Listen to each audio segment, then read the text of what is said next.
Hey, this is John. Thanks for joining me for the next part in building the Bandai Shoretrooper kit.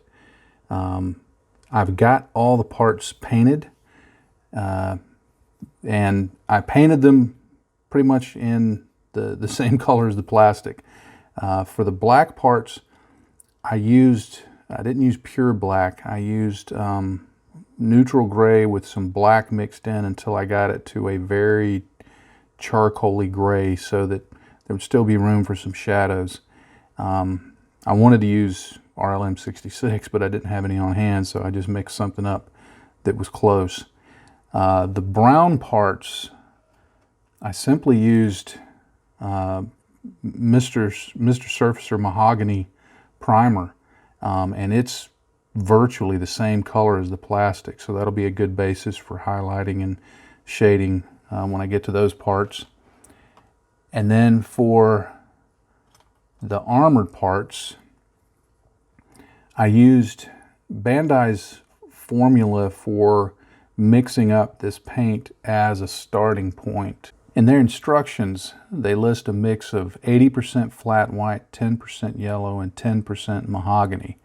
I used that as a rough starting point, and then I adjusted it just slightly. You can see here's the inside of it. It's a little, just slightly brighter, and of course it's a bit glossy because it's plastic. The outside is just slightly, I don't know, maybe a little more red to it, just slightly. I thought it just made it look a little more used, a little more realistic, but I'm happy with it, the color it is, so it'll work. Now, starting off preparation on the black parts, there's not going to be a whole lot to do with these. There's not detail painting or anything to do like that. So what I want to do is just simply take some Vallejo Model Color Sky Gray, and I'm going to do a quick dry brush on all these parts using my handy dandy makeup brush here. And I just want to bring up some highlights. So let me get that prepared, and I'll do the dry brushing. Okay, I've got the gray paint here in my palette. I've got my brush, and I've actually started, I forgot to turn the camera on. I've actually started unloading most of it. Now, if you're using a makeup brush like this or a really fluffy brush like this, you've really got to unload the paint because it holds a lot of it. Now, it's great for dry brushing because, one, it's very soft, and two, even after you've unloaded most of the paint, it holds a lot of it. But that first thing you dry brush may get a little more than you're intending.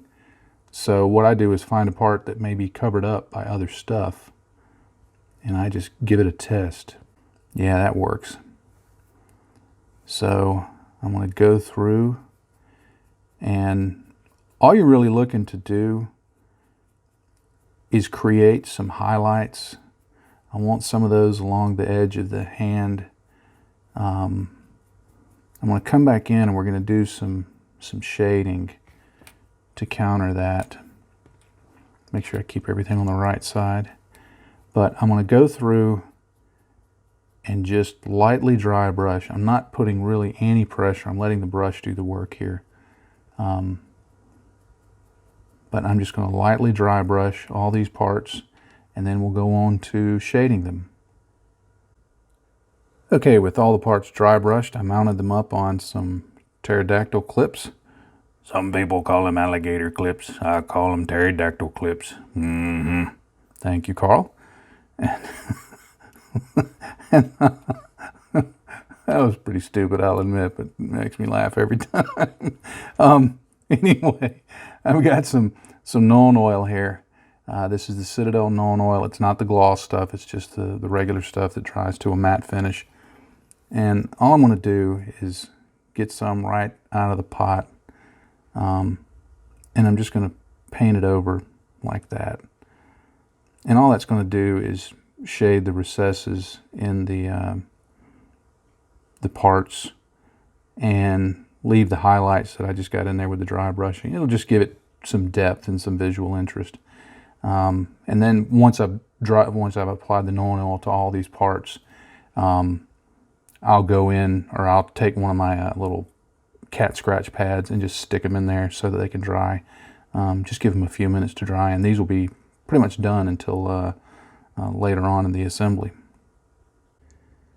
Okay, I want to paint some color onto the armor parts. The kit has options for a squad leader, a regular trooper, and a captain. Now, being a former non-commissioned officer in the United States Army, I would rather do the squad leader, but I know that the captain, because he's more colorful, will sell better. So I'll go ahead and do this color and just pretend that at some point he started out as an NCO and went to OCS. And anyway, now Bandai provides decals for those colors, but I want to paint them on. So what I did was I found that this blue-green, Vallejo blue-green, was a good starting point to mix colors. If you're going to mix colors, find something that's good, kind of close from the start. That'll make it easier. And then I simply mixed in, and I can't tell you the exact ratios because I had to play with it, but I probably had 4 or 5 drops of this blue-green. I put in a brush full of this sky gray, and then a half brush of this Calgar blue from Citadel, and then just kind of adjusted it around a little bit. And what I did as I made these various mixes is since I'm not going to use the decals, I just put a dot of it on the decals. And when I got it to where it was like this, which is close enough for me, I called the mix good. So mixing colors is not difficult. If you want to really get a good grasp on mixing colors and how to use the color wheel and color mixing, search on YouTube, after you watch this, search on YouTube for a video by a guy named Mark Carter, C-A-R-D-E-R, and I think it's called How to Mix Any Color or something like that. It's a great video. It may be half an hour long, but it's a really informative, really good video. Anyway, what I'm going to do is I'm not going to mask this off. I'm just going to brush paint it because most of it is marked off by panel lines and things like that. So there's some easy places to make brush painting it easy. How many times can I say easy? This part will be fully painted, so that's going to be, you guessed it, easy. And again, these parts all fairly easy. The only one that's going to take a little more care is this one, because I have to paint the upper half in this color. And so I want to make sure I get a fairly good straight line. So let me get the brush prepared and make sure my paint is mixed back up, and I'll get started on that. Okay, what was supposed to follow that previous segment was a brief demonstration of taking my paintbrush and my paint and painting these parts, and a discussion of how to paint straight lines and get right up to edges fearlessly. However, in some confusion in my brain, when I thought the camera was running, it was not. And when I thought it was not running, it was. So instead of about 3 minutes of what I hoped would be helpful footage of me demonstrating a few things, I got 10 minutes of me painting the rest of it and coughing and hacking and blowing my nose and shouting at the cats a couple of times and clearing my throat some more. So I'll try and briefly describe what I demonstrated because I think it's worth going over. And I do apologize. This video thing, I've been doing it for a year now, but I'm still having trouble figuring it out because I'm not the brightest knife on the tree, if you know what I mean. Anyway, most of these areas, like right along here, because there's a raised edge, that's real easy to get straight. But like right along here and here and back here, there's no raised line. There's just there's a slight bit of an angle, but it's not enough to rest your brush against or do anything like that. What I find is the best way to hand paint short lines like that is get the paint, you want it thin enough that it flows well, almost ink-like in its flowing, but not so thin that it doesn't give decent coverage. I don't want to have to do more than about 2 coats to get coverage. So if you're taking 3 or 4 coats, you've probably got it too thin. You may still be able to pull it off, but I like to do it in 2. But what I do, like for instance, against this line here, it's not really visible, but there's just a slight angle there that I could use as a reference. And so what I like to do when I'm painting is I like to start back from it and start painting, I guess you'd say, practice lines. Now what I'm looking for is not necessarily at that point to be straight, but rather to see how the paint is flowing off the brush. Because when you're painting a straight line, I think it works best, I find it works best for me, to do it in one stroke. If you're trying to paint a straight line in small little strokes, I find that very difficult. And when I get the paint flowing just right, I orient the part so that all I do is push down and draw straight back. Now my hand is shaking right here, but I just draw it straight back like that. Now I'm usually up close to my face and I'm resting finger against finger, and the position here is a little weird. But when you push the brush down, one of the things to test when you're doing those test strokes is when you push the brush down, the bristles will splay out just the slightest bit. Note how far they splay out and where the edge of the line is that it produces, and use that to paint your line. Now it takes a little practice. You may get it on the first try. It may take you a few tries. I find it difficult because my hands shake quite a bit. But that practice, those practice strokes ahead of time, will kind of let you see where the paint is, how much the brush splays out, and then when you do the actual paint stroke, you just do it in one pass. And after that, if you need to fill in, you can generally get right up to it, and the paint itself will provide enough of an edge that nothing will flow over it as long as your paint's not too thin.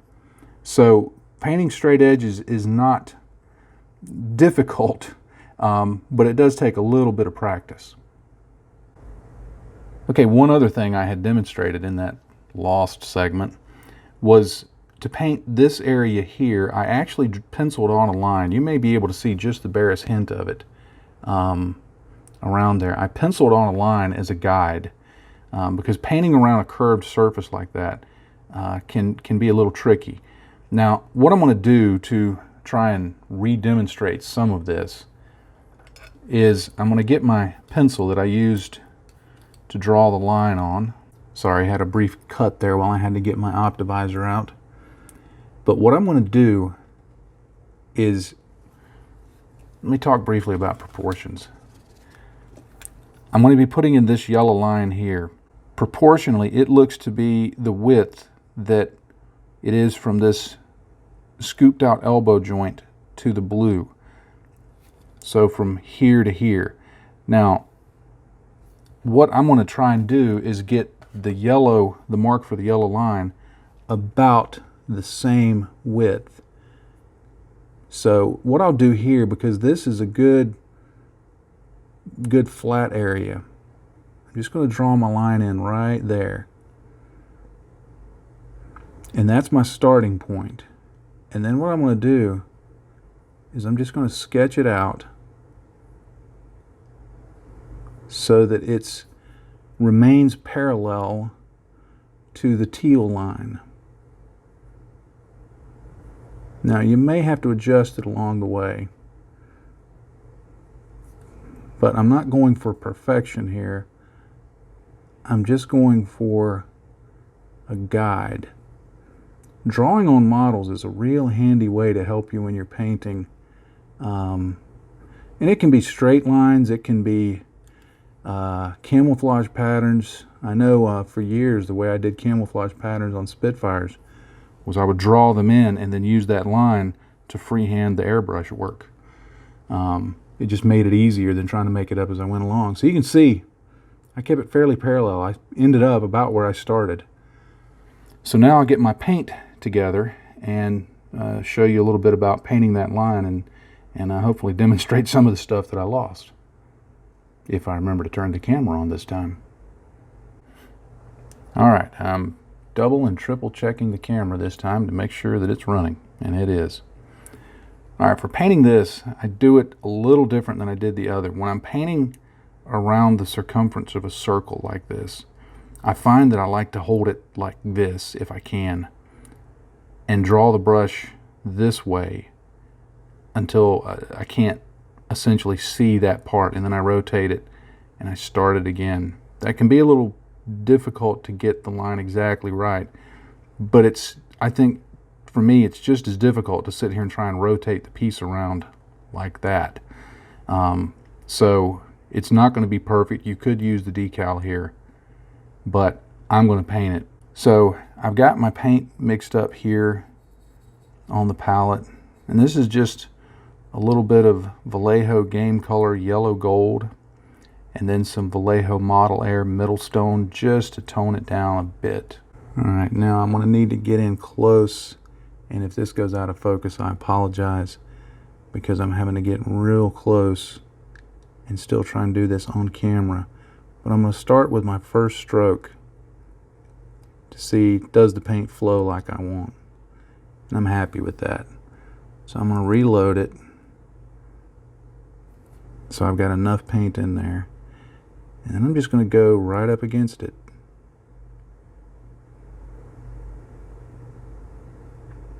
Just like that. Now you see here on this part, on those raised parts, it gets a little bit flowy, so I have to be careful of that.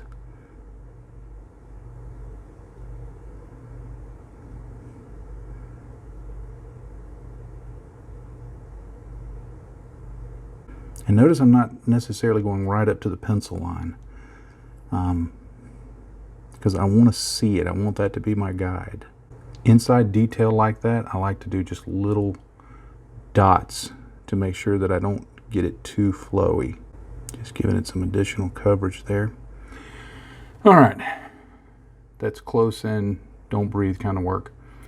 I'll get the other half done off camera, but it's not difficult to do those. It just takes a little practice, a little patience, and making sure the key is making sure your paint is at the right consistency to be able to do it. And once it's finished, I can use some odorless thinner to clean up those pencil marks so they'll disappear. Okay, it's done. I'll call that good enough for government work, and I'll go back later and clean up that pencil line, like I said, with the odorless thinner. And once I add a little bit of chipping, I can use chipping to correct any discrepancies in the line. It's a good way of cheating, and should look pretty good. Okay, the next bits that I'm going to be painting are the black parts. I'm going to actually be using German gray, but it'll be this little part here and here. That'll be easy to paint because there's a little bit of a line where the parts separate. That's going to be easy to do. Same way with here, there's a little bit of separation there and there, so I'll paint that in. There's a raised line, a raised edge along this part that will make it easier to paint there. Now I'm not going to do it on camera. I'm going to basically do it the same way I did the yellow stripe. I'm not going to do it on camera because I got to get real close to see this. I don't know if you've noticed, but my hands shake a fairly significant amount, and I have to get in really close and get a really tight grip to keep things under control. But I'll paint that on using the same technique, making sure the paint flows just like it should. Now, there is a little detail right here. You see the little oval right there, or the little circular detail there. That I could put a wash in there, or I could paint it, but that's a very precise shape, and thankfully Bandai provides a decal for that. So I'm actually going to use the decal right there. And if it's not the perfect size and shape, then I'll go back in and I'll paint it in and use a wash. But if you're having to do something like that with a very specific shape, the way I like to do that is, if I'm going to paint it, is I put in the paint and I don't worry about getting it right up to the edge, and then I use Nuln Oil, Citadel's Nuln Oil, to get right up to the edge. And as long as you don't put in too much, it'll give you a very precise line as long as it doesn't spill over. So that can be painted, just takes a little bit of work. But I'm gonna use the decal, I think, just so I get a nice precise shape, and then should be good to go. Okay, I have those bits painted, and they'll work. Found out something interesting. The underlying tan paint is AK Interactive, real color paints, supposed to be lacquer. I got a drop of black paint on there, so I thought no problem. I'll just get some of my Vallejo airbrush thinner, which is for acrylics, and I'll get that off of there. And I did. It got the black paint off. Also took the lacquer paint off. Kind of surprised me there. That says something either about the real color paints or the airbrush thinner. I'm not sure which. That'll be easy to fix. I'll be able to get a little bit of paint in there and just airbrush that part, so I'm not too worried about it. But something to keep in mind. And I got that part painted. I'm liking that color combination. That may end up on something else. Seeing this color combination like that, I really like that. So with the black painted, it's time to move on. One thing I meant to point out earlier, and I forgot to, and I apologize. Bandai does provide a full decal sheet for all of these colors. So if you don't want to mess with painting it, these work. They generally should fit. You may have to play with them a little bit, because anytime fitting things around curved surfaces can get a little hard. On this piece of shoulder armor, I am going to use this black and white stripe. That's straight enough that and it's got such a distinct look that I want to make sure that I get a good look on that. So I'll be able to put that on over the painted part without any problem. But you can use these, and you can see where for the colors there, I've used the decal to actually match my color mix, or get it close to it. So there are little things on here that you may want to make use of. I'm going to make use of a few of them. So they're very good water slide decals, so don't hesitate to give them a shot. Okay, I've assembled the upper torso. I did it initially just to kind of test fit it and see if I had everything painted on these black parts that I wanted to, dry brushed and all, and looked pretty good. So I said, okay, I'll just go with it. There is a little bit of a seam line right there and right there. But when it comes to the weathering, I'm going to chip those and add some stain to those and just basically make them look like it's supposed to be there. I could go back, glue that, sand it, repaint it. I'm just not gonna take the time to do it. I don't think it'll detract from the look one bit to just make it seem like it's supposed to be there. So that may be for better or for worse. We'll see. Who knows? I may change my mind. I've got the armor on the hands, and there's a little bit of detail painting here on these belt pieces. I noticed in the instructions that they had the front sections. This goes in different sections around the waist. The front sections, like this, are painted brown, like the front part of it is leather or some kind of material that the pants are made of, and then this back part is the armor part. So I'm running up on the my self-imposed time limit of 30 minutes for the video, so I think what I'm going to do is I'm going to go ahead and get this guy assembled and just talk about next steps, and then we'll call this video done until we get to the highlighting, the shadowing, the weathering, and all of the other stuff in the next video. All right, well, I have him snapped up, and I think I'll call him done for this video. It fits like you would expect any Bandai kit to fit, very, very well.